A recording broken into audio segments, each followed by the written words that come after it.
My name is Celine Huab, and last year I became the first University of Waterloo Pharmacy student to complete a co-op placement in Moose Factory and Moosonee, Ontario.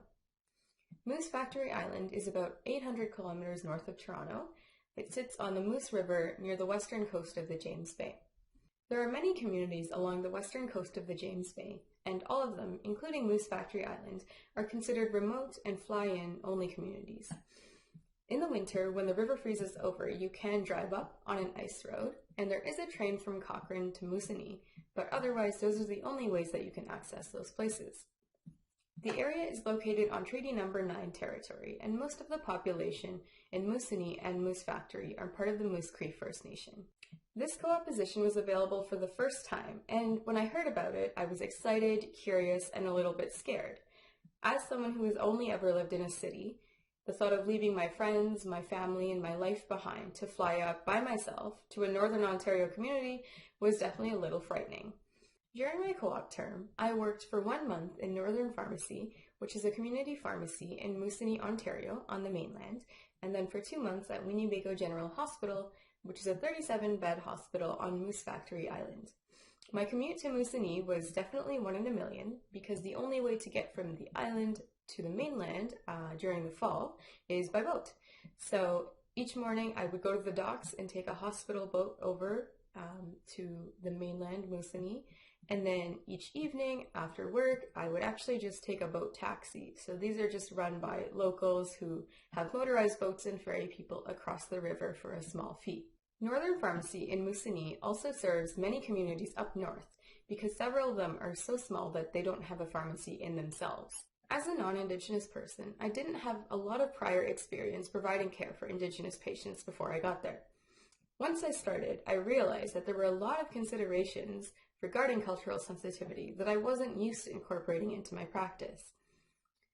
What I did was I decided to read everything I could, from stories of residential school survivors to the history of the land and its inhabitants to best practice guidelines for providing culturally appropriate care for Indigenous patients, and started to incorporate those into the way I provided care for my patients. Historically, Indigenous people have been subjected to many different types of systematic oppression and continue to experience it to this day.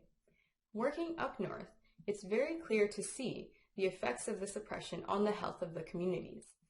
Many of the patients have high disease morbidity, many complicated conditions, and overall a lower quality of health than what we're used to seeing in Southern Ontario.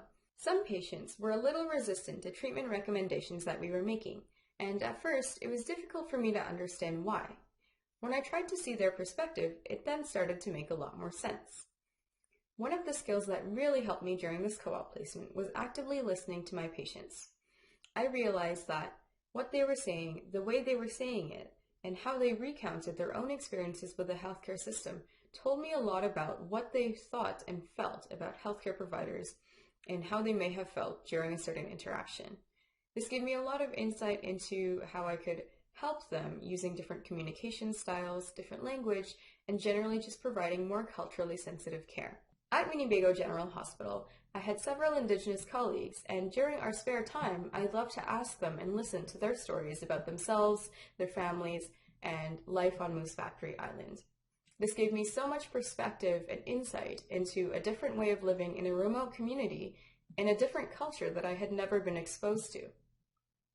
I was also fortunate enough to connect with several local artists and buy pieces of work from them to take back with me as souvenirs and gifts. I purchased these earrings from a clinical manager at the hospital. I also bought tamarack geese and a pair of soapstone sculptures from a father and son pair. My time in Moosonee and Moose Factory was truly a practice-changing and a life-changing experience. Professionally, I learned many considerations for providing culturally appropriate care and refining my practice to better serve my Indigenous patients.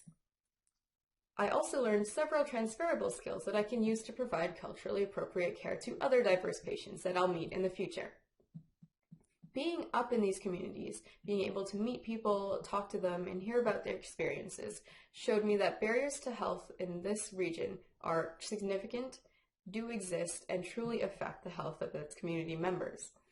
This provides me with a good base to build my advocacy efforts on including raising awareness about Indigenous health and inviting Indigenous pharmacy speakers to speak to our students and provide them with a little bit of perspective as well. During this co-op placement, I was able to meet several new people, hear many different perspectives, and learn to appreciate life in a remote community and a culture that's very different from my own. I'm so grateful to have been able to meet everyone and learn several life lessons that I will continue to use no matter where I go. For anyone considering a remote work term, I would start by examining your career goals and what you would like to get out of an experience to see if it's right for you. I went in with very little expectations, but I had an open mind and I was ready to meet people, ask questions, and embrace what was waiting there for me. Looking back, I'm so grateful that I chose to do this co-op placement, and I truly don't think I would have gotten this type of learning anywhere else.